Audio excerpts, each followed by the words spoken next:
आजची सकाळ अत्यंत सुंदर पवित्र नेहमीप्रमाणे ईश्वराच्या पूजेने झाली। मला खूप आनंद वाटला।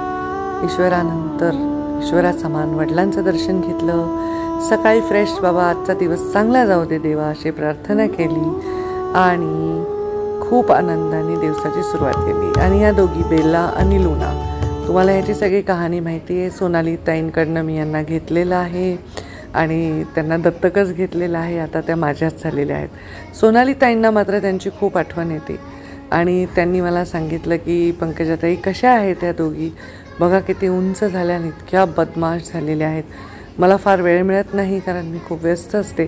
मधून मी त्यांना बोलावून घेते आणि त्यांच्याबरोबर खेळते। आता खूप उंच झालेले आहेत आणि खूप उड्या मारतात आणि खूप धिंगाणा करतात। त्यांच्याशी धिंगाणा त्यांचा बघून मी निघाले आपल्या कार्यालयात। हा आहे माझा जनता दरबार। सगळ्यांचे प्रश्न सोडवत त्यांच्याशी बोलत होते। हा गणेश आहे, यांनी माझ्या वाढदिवसाचं काहीतरी प्लॅनिंग केलं आहे। तेच त्याला सांगितलं, बाबा वाढदिवसाचा थाट वगैरे करणं मला पटत नाही, एखादं झाड लावा, गरिबांसाठी काहीतरी करा, बस तोच माझा वाढदिवस।